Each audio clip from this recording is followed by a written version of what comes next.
ইমানদার তবে গুনাহগার, ইমানদার তবে গুনাহগার। কিন্তু কেউ যদি গুনাহ করে, অপরাধ করে, আল্লাহর হুকুম অমান্য করে, এটাকে অপরাধ মনে না করে, তাইলে এটা হলো কুফরি। এটা করলে ঈমান আছে না গেছে? দেখবেন এলাকার একজনের সাথে রাস্তায় দেখা হওয়ার পর সালাম দিছে, আসসালামু আলাইকুম। ওয়ালাইকুম আসসালাম, কি অবস্থা, আছো কেমন?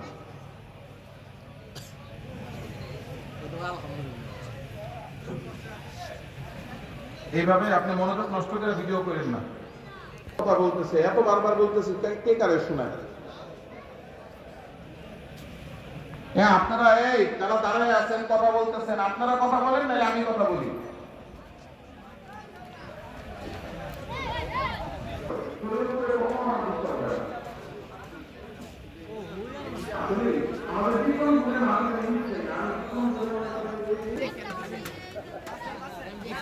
অন্য দেশের হইলে বদনামটা কইতাম না, আমার নিজের দেশের পোলাপান তো এই জন্য ইনশাআল্লাহ পায় না।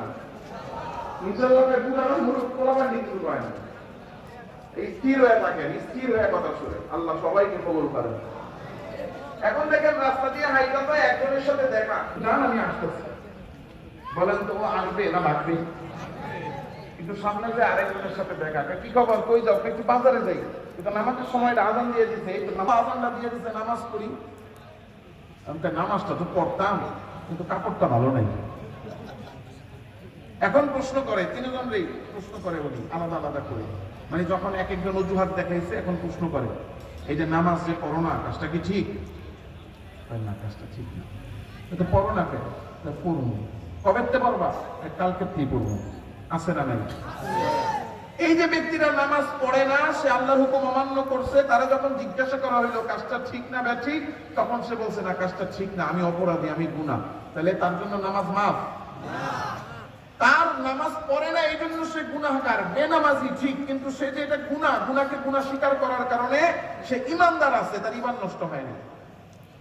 কিন্তু দেখবেন এর বাইরে এক শ্রেণীর লোক আছে, এলাকার মধ্যে কিছু লোক আছে, তাদের সারাদিন খাওয়া দেয়া কোনো কাজ নেই, কাজ একটাই, খালি চায়ের দোকানে বৈশা চায়ের দোকানে টেবিল গরম করা।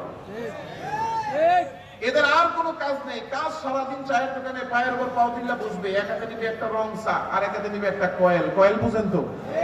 কয়েল দিয়া ধোয়া উড়াইতে পুরো আকাশ বাতাস গোলা ফেরালায়। এখন হুজুরে দেখছে ওই নেতা একটা বইয়া দিছে, এরা নেতা না, এরা হলো পাতি নেতা। কি নেতা? এই পাতি নেতা বিভিন্ন এলাকায় আমাদের দেশের আছে না নাই? এখন পাতি নেতারা দেখে হাইটা যায়, দূর থেকে দেখি সালাম দেয়, আসসালামু আলাইকুম, নেতা আছেন কেমন?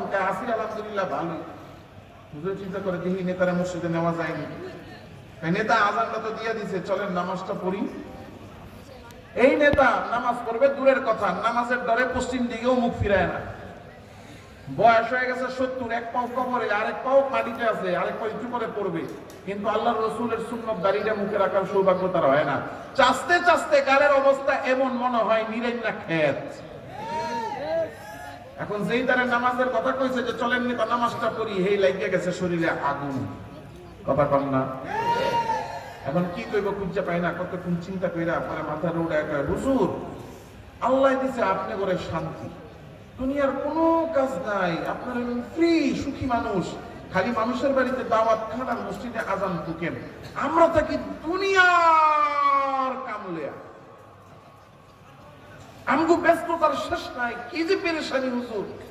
যাক, আল্লাহ এত করে সুখ দিছে, যান নামাজটা পড়েন, আপনিও একটু চলেন। না, আমার সময় নেই, নামাজটা পড়া দরকার না? দরকার হলে আপনি পড়েন, আমার এত টাকাটা কি করেন? নামাজটা তো সবারই দরকার, নামাজটা তো পড়া দরকার, এত দরকার নাই। দেখছি নামাজ পড়া, কি হইব নামাজ পড়া? যারা নামাজ পড়ে আবার চুরিও করে, আমরা নামাজ না পড়াও নামাজ যারা পড়ে এ করতে ভালো আছি। কথা কয় না? এই যে নামাজ পড়ে না, এটা যে অপরাধ, এই অপরাধটা অপরাধ স্বীকার করে না, উল্টা আপনাকে বলবে পড়মু না নামাজ, কি হইব?